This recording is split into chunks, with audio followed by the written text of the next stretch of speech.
We got some good news. After we left Niagara Falls Mayor Jim Diodati, last week he was being hauled out of his office and taken to prison for his casual footwear, all to promote the United Way. Here it is right here. Look at those acting skills. I don't know, that's like Juilliard stuff right there. I'd clap if I could.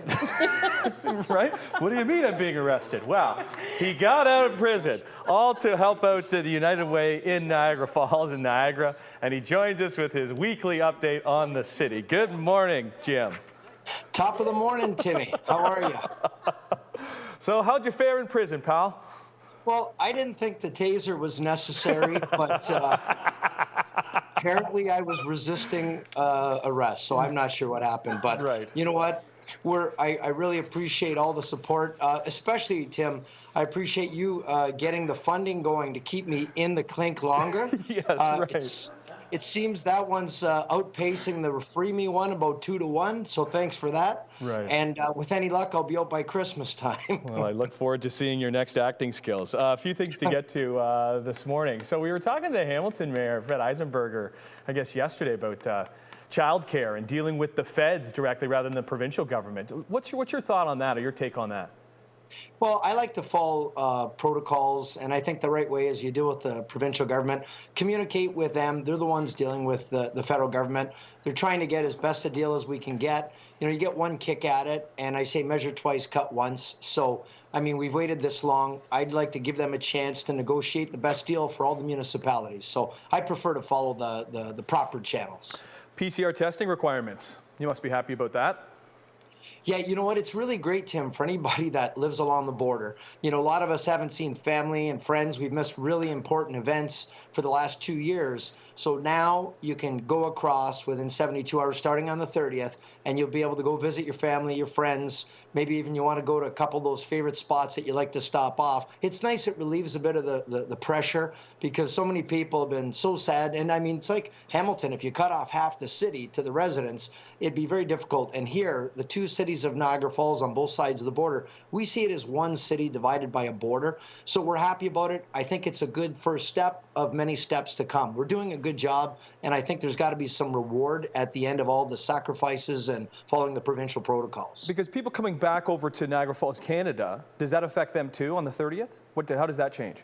So, well, for Canadians, well, here, it's a good news, bad news story. The good news is for Canadians, here, we can go across the border. We don't need to go get an expensive PCR test. You can go across as long as you're fully vaccinated, and as long as you're back within 72 hours, you don't need a test.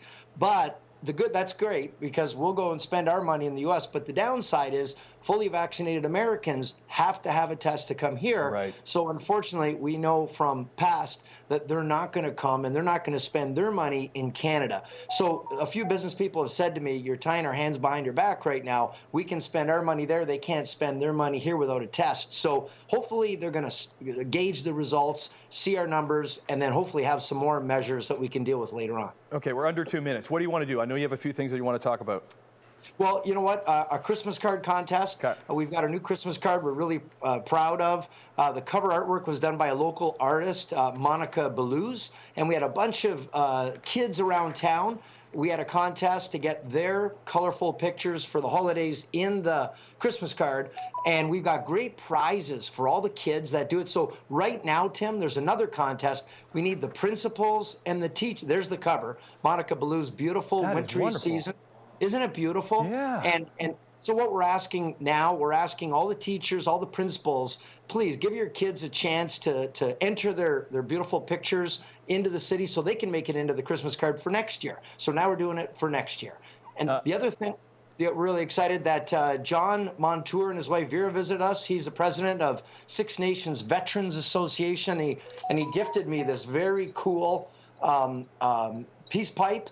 It is absolutely gorgeous, orange feathers for the for the children, and I don't know if you can see that okay, but just an absolutely gorgeous thing that I'm going to keep in my office here, and really grateful for his visit. And we had a lot of fun. And there we are. He gave me a number of other things too, so it was wonderful having a visit with him. Great people, and look forward to some follow-up visits. your phone is ringing there. Is that the prison calling you right now, asking you to get back to get on your day pass or something? I've just got a 1-hour pass and I got to go back. Okay. Otherwise, I'm in trouble. Okay. We'll see you next week. Okay, Niagara Falls thanks, Mayor Tim. Jim Diodati.